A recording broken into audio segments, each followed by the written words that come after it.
I met my wife 18 years ago, right after college. We were living in the same apartment building, and she was a few doors down from me. I would see her from time to time in the elevator or while we were doing laundry at the same time in the basement. I always thought that she was cute, but I was a little nervous, and it took me a while to work up the courage to talk to her. She agreed to go out to dinner with me, and we have been together ever since. It didn't take long for me to realize that she was the one for me. I was ready to settle down almost as soon as I met her. After 2 years, we moved out of the apartment into a lovely home in the suburbs and got married. Not long after, we had our first child and our life truly began. The first few years that we were together, we were both working to keep the roof over our heads. I knew that wasn't ideal for us because she wanted to be a stay-at-home mom. Unfortunately, at the time my job was pretty menial and I wasn't making enough money to support all of us. After a few years, I got a pretty nice promotion, and with that came the ability to take care of my family alone. My wife quit her job, and we had never been happier. She was a fantastic mother and a great wife. I came home every day to a delicious dinner and clean, happy children. It was pretty much everything I could have wanted in my life. A few years ago, my wife's mother was diagnosed with Alzheimer's. At first, we would go visit her in her home and make sure she was okay. There was a home health aide who would go visit her a couple of times a week as well. Her condition progressed, and it was the right decision to move my mother-in-law into our home. My wife was home all day so she could make sure she was being taken care of properly. With her health insurance, she would have an aide coming as well. It was very exhausting for my wife after my mother-in-law moved in. Thankfully, we had a wonderful home health aide who would come and help her so she could take some time away. The first one we had was a young woman who was fresh out of school. After a while, it almost felt like she was a part of the family. We loved her, and she really seemed to care about my mother-in-law. Unfortunately, she ended up moving away when she got a better job offer a couple of hours away from us. The insurance agency sent over a new aide, and I wasn't particularly happy with the choice, if I'm being honest. It was a young man who was working his way through physical therapy school.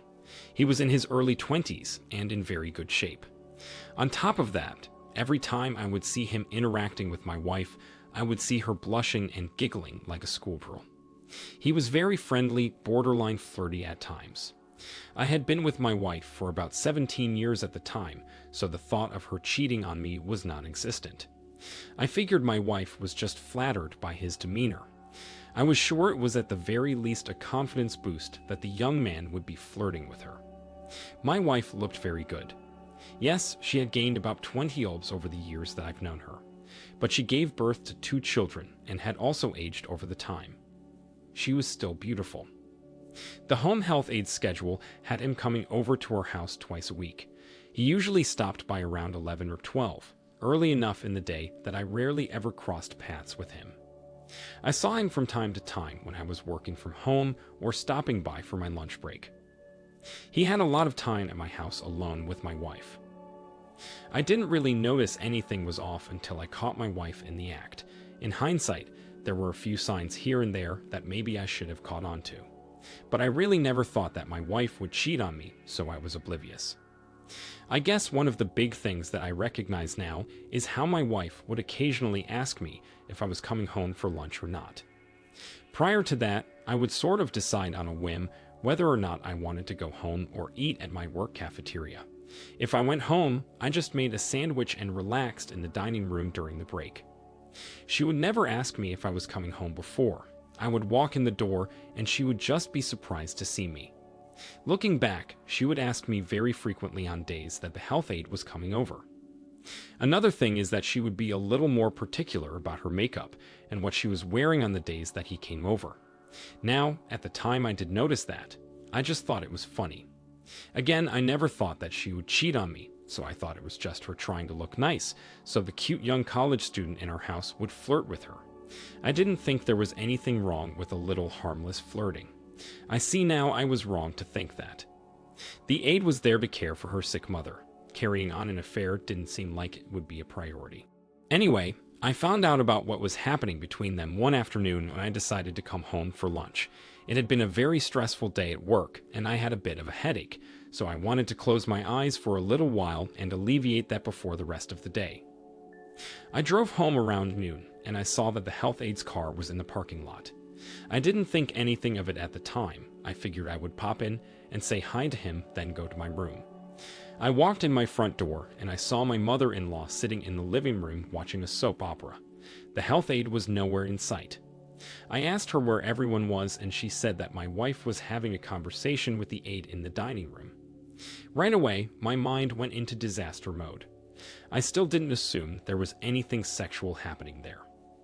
I thought that if they were having a private conversation, it was an update about my mother-in-law's health. I walked over to our dining room right away to see what was going on.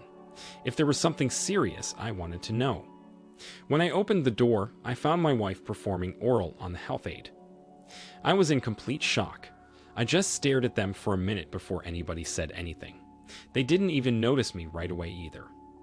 The health aide's eyes were closed, and when he opened them after a moment and saw me, he pushed my wife away. She quickly stood up and tried to explain what was happening, but I just walked away from her and to my office. As I was leaving, I heard the health aide practically begging me not to tell anybody about what happened. My wife followed me into my office and began profusely apologizing for what happened. She told me that it had just come over them, and it just happened. She says she was sorry and that it would never happen again, and she begged me to forgive her. And I asked her if it was the first time that it happened. She told me no, and I could tell right away that it was a lie. She couldn't meet my eyes when she said it, and that was her biggest tell. I just shook my head, and she realized she was caught, and she confessed the truth. A few weeks after he started working there, they were alone in the living room after my mother-in-law had fallen asleep, and it just happened. Neither of them had premeditated it in any way. They were attracted to each other, and they acted on impulse. Afterwards, they both agreed that they would never mention what happened to anyone because she didn't want to lose me, and he didn't want to lose his job. They planned on pretending like it never happened, but the next time he was there, they realized that they couldn't. They slept with each other again, and they agreed that if it happened in the future, they just wouldn't say anything. It only ever happened in my house when he was supposed to be there taking care of my mother-in-law. They never messaged about it, they never spoke outside of his visits, and they never put any label on what was happening between them. It was just sex. My wife tried to rationalize it as her having needs that were getting fulfilled by him, but that was obviously bullshit because I was supposed to be the one doing that. If there was something she was unhappy with, she should have come to me. I told her that I needed time to think about everything, and I packed a suitcase and left. I checked into a hotel room, and I spent the weekend contemplating what I wanted to do. I had been with my wife for 18 years at that point, and I didn't know if it was even worth it to divorce. We had children together. What would divorce do to them? In the end, I didn't think that I could ever look at her the same way again. I ran through all the scenarios in my head, and divorce was the only option for me. I did some research on divorce attorneys, and I found a really good one in my area that I set up an appointment with for the following week. I just couldn't stop thinking about how he begged me not to tell anyone about what he was doing. I wasn't just going to let that guy sleep with my wife and get away with it scotch-free.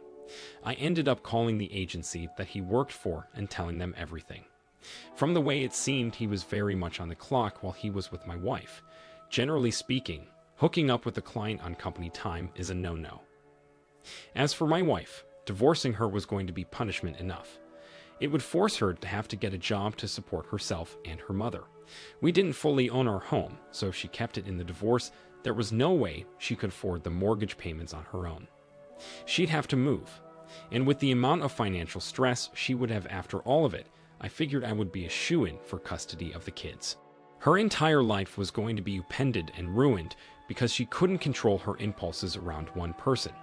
She betrayed her marriage to somebody who loved her unconditionally and supported her. That would all just be the consequences of her own actions. We are now divorced, and she is living in a one-bedroom apartment with her mother. She comes and visits with our kids every weekend. She has a job as a receptionist at a towing company now. Everything she went to school for turned out to be pretty useless for her because she'd been out of the job force for so long. I'm happy alone now. It's taken some time for me to adjust to being single again, but I'd rather be single than with a cheater. I gave 18 years of my life to her, and I honestly don't know if I will be ready to put myself back out there anytime soon. OP, with everything that your wife had going on, I can't even help but wonder how she found the time to have an affair. Maybe it was a way for her to relieve some of the stress she was feeling, but that's not an excuse. If there was something going on with the two of you, she should have gone to you about it. There should have never been an excuse for her to end up with the health aide. You did the right thing by calling the agency where the aide was working.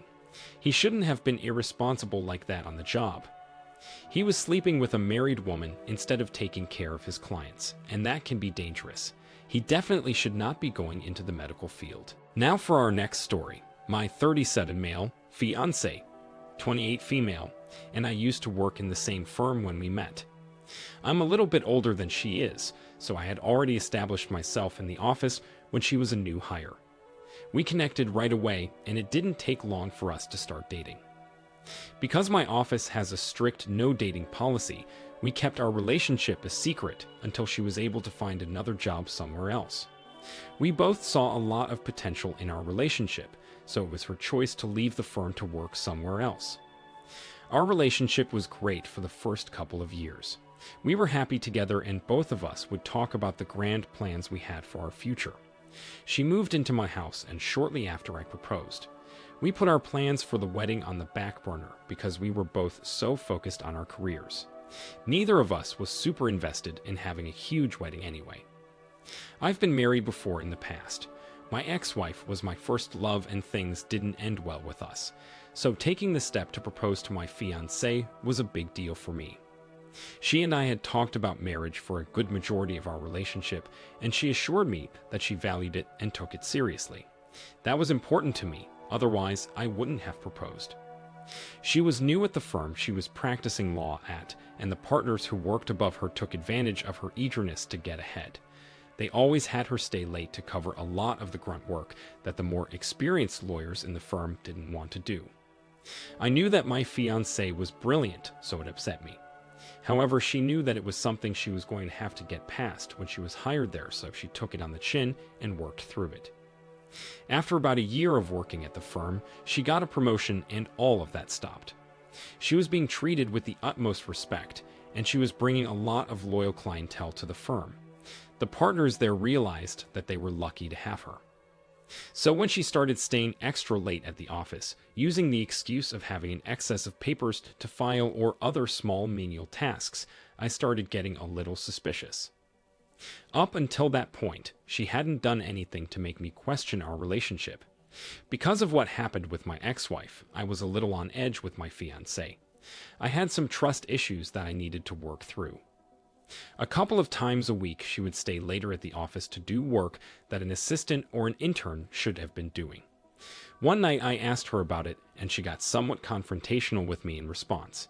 She didn't think I had the right to question what she was doing at her job.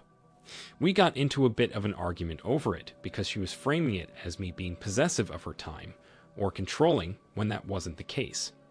I'll admit, I might have been in the wrong for questioning her for it to begin with, but she wasn't very understanding of where I was coming from. In the end, she was cheating on me when she was staying late at the office. She was just trying to deflect some of the guilt onto me by making me the bad guy.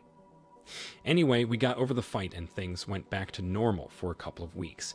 We talked through it, and I explained the things that I went through with my ex-wife, and she told me that she would try and make me feel a little more comfortable. She had her assistant pick up some of the slack at the office, and she didn't have to stay late for a couple of weeks. Our offices were on the same block, not even a 2-minute walk away from each other. We would often get together and have lunch at a cafe near us. One morning, she was complaining to me about how she wasn't going to be able to make lunch because she was going to be working through it to attend a Zoom meeting with some overseas clients. I felt bad for her, so I thought it would be a nice gesture to grab her something quick to eat and run it over to her while I was on my lunch break. I got there and a receptionist told me that she went out to lunch. It was weird, but I tried not to let my mind get carried away because it was entirely possible that a meeting was canceled or she was just grabbing a bagel from a street vendor. I left the office, and later that night, when we were both home, I mentioned how I stopped by to bring her food and she wasn't there. She confirmed what I initially thought and told me that she just needed a coffee break and went to a cafe down the street. Over the next few weeks, I noticed that she was on her phone a lot more while we were together. She was constantly messaging someone, and she was very protective of it in front of me. She would be sure to tilt the phone away from me when she opened a message or took a call. A lot of red flags were raised for me again when she started acting like that. I was afraid that if I mentioned anything about it, I was going to push her away from me, and I didn't want that. I thought that she was somebody that I could see myself with, and I wanted to trust her. She called me one evening about an hour before she was supposed to leave the office and told me that one of the other lawyers at her firm had a family emergency, and they were all staying late to help them out. I asked for more details, but she was very vague about everything. I noticed that she hesitated when I asked about what lawyer had the emergency as well. My gut told me that she was lying. I told her that I was fine with her staying and just to call me when she was on her way home so I knew when to expect her. Instead of going home that night, I parked my car outside of her office building and kept my eyes on the door. Around 5 o'clock, I noticed several of her coworkers leaving the office on time. The real nail in the coffin was seeing the man she told me had a family emergency walk out of the building. It seemed like everybody but my fiancé left the building to go home. I waited for about half an hour to see if anybody else straggled out of the building, and no one did. I worked up the nerve to go inside to see what was really going on. I was terrified to find out what the truth was, but I knew that I needed to. I got out of my car and went into the building to find their offices almost completely empty. My fiancé's things were still sitting by her desk, so it confirmed to me that she was in fact there. I happened to notice that her phone was sitting on the desk. I picked it up and did a quick skim through it to see if there was any indication of what I was about to find. There was a brief conversation with a partner from her firm telling her that he needed her and told her to come up with an excuse to stay late. She responded with a thumbs up and 15 minutes later sent him an office number. I put the phone down and went right to that office. The blinds were drawn, but I could hear very obvious sex noises from the other side of the door. I almost didn't want to open it. I knew what was happening. I didn't need to see it with my own eyes. But I wanted to get that confirmation. I also want to get the proof. I pulled out my phone and I opened the door while I had my camera set to record. My fiancé and one of the partners at the firm were both on a conference table having sex. They were lying down with their feet closest to the door, so they didn't even notice me right away. I was frozen there for a moment trying to figure out what I wanted to do. I could have made a huge scene right then and there, but I decided not to. I decided that I wanted to make them both regret what they did before they had a chance to try and explain it away. I quietly closed the door and rushed out of the office to go home. I spent the majority of the night in my home office to avoid my fiancé. I knew some of the other partners and employees at my fiancé's firm, so when she was out of earshot, I reached out to them and told them what happened. People were shocked, and they were honestly disturbed that they were so brazenly having an affair in the office. One of the other lawyers at the firm told me that he would contact HR on my behalf to file a report. I sent him the evidence that I had of their affair and left it in his hands. I didn't say anything to my fiancée about her staying late at the office at all. When she noticed I seemed much calmer about it this time around, she did it again 2 nights later. She called me and told me that she would be staying late to help the same coworker who had the family emergency catch up on work. When she told me that, I reached out to her coworker who said they'd contact HR and told him that she would likely be engaging in those activities that very night. He told me he would take care of it. I parked outside of her office again that night. I noticed that a majority of the staff left the building on time, aside from my fiancé and the man she was cheating on me with. The coworker that I spoke with lingered outside with another woman for about 10 minutes before they both went back inside the building. I didn't know if they were planning on catching them in the act or what, but I imagined that they probably would. About 15 minutes later, my fiancé practically ran out of the building in visible distress. The other 3 people were not far behind her. My fiancé saw me sitting in the car across the street from her building and ran right over to it. She tried to open the door, but it was locked. I rolled down the window and I asked her what was wrong. I think she knew right away that I had some involvement in whatever just happened in the building. She told me that she had just been fired and wanted to go home to deal with it. I told her that she was no longer welcome in my home and that she would need to find a hotel room for the night. I rolled up the window before I drove off, leaving her crying on the sidewalk. The engagement was broken off. Thankfully, we had barely started planning the wedding, so there wasn't much to take care of as far as that goes. The partner that she was sleeping with ended up getting fired from the firm as well. I've had about enough I can take of being betrayed by my partners. I hate to be this way, but it's going to take a long time for me to be willing to open up with another woman. Maybe someday I'll meet someone who I can put my trust in. OP, it's always interesting to see how cheaters will try to blame their partners in some way to try and alleviate some of the guilt they feel. Whether that's accusing you of being demanding or controlling because you wanted to know where she was or getting mad about somebody looking through a cell phone, it's a scapegoat for their own misdeeds. I'm glad that they both got fired. I'm sure your fiancé will have a very difficult time in the future finding a new law firm to work at. Thank you all for taking the time to listen to today's stories. If you enjoyed listening, please feel free to like and subscribe if you haven't already. Also, comment below with your thoughts on what happened.